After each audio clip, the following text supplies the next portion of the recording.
Today we're going to look at how to stylize some text using Gravit Designer. So I'm going to come out here with my text tool and type a little bit of text. I'm going to change it to a very heavy, bold font.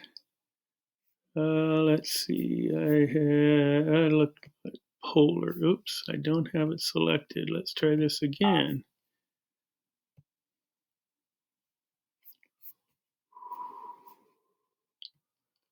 There, and make it pretty large. I'm going to go 140 points.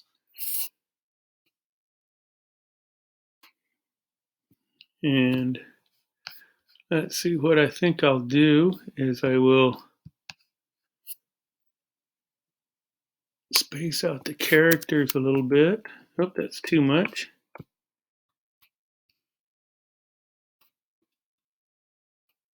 Yeah, 0.2, 0.25. Yeah, that's better. Okay, we'll zoom in on it a little bit so we can work on it.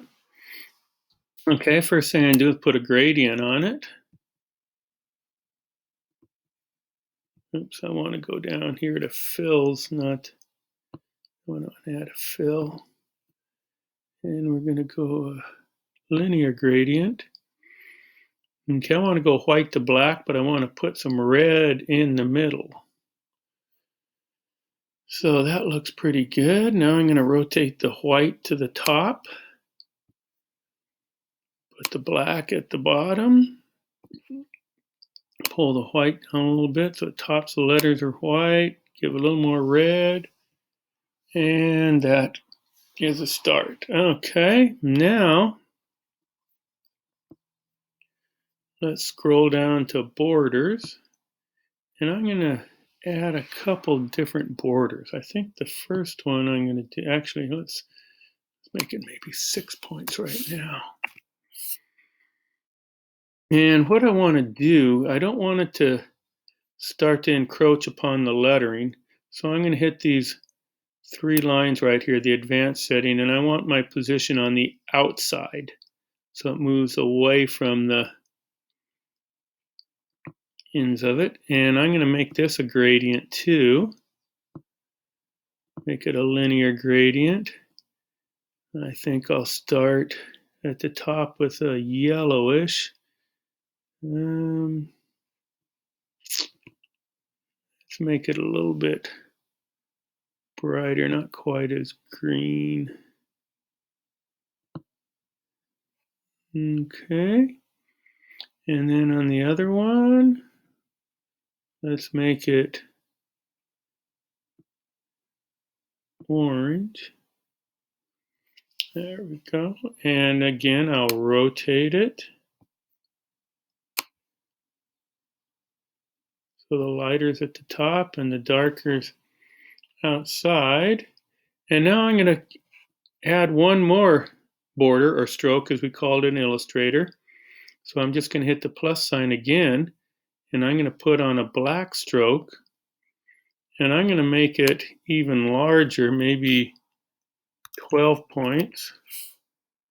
And oh, notice how it encroaches on the inside. I don't want to do that, so I want to go to my advanced and move it to the outside, and it goes all the way over my old one. So I don't like that, but that's real easy. It's just like layers. Once you hover over and get the hand, I'm going to move this one down below.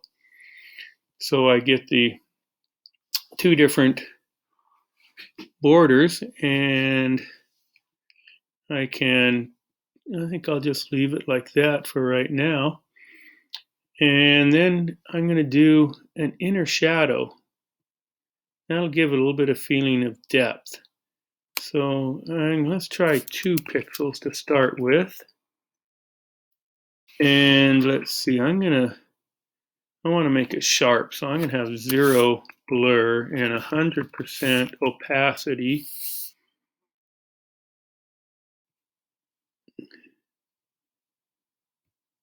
And I'm going to make the color a deep red.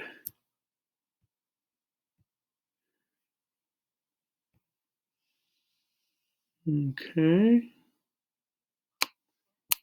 Maybe I'll take it up to 4.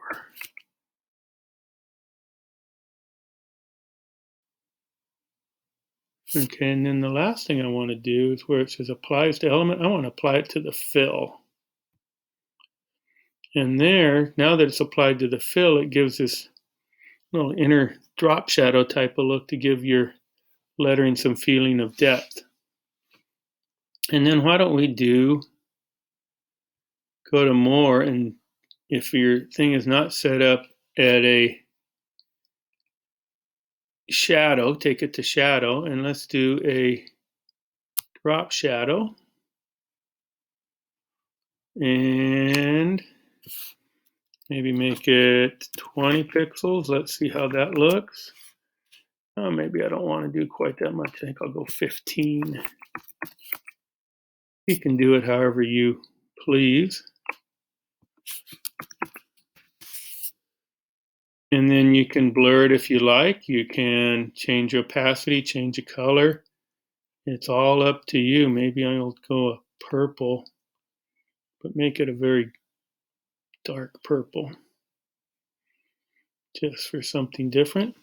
So now you've getting some pretty stylized text. Let's look at one more thing in the Mormon though. Let's try looking at distortion.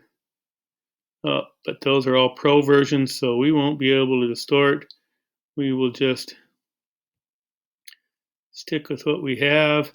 If you want to do a color adjustment and change all your colors, you can certainly do that.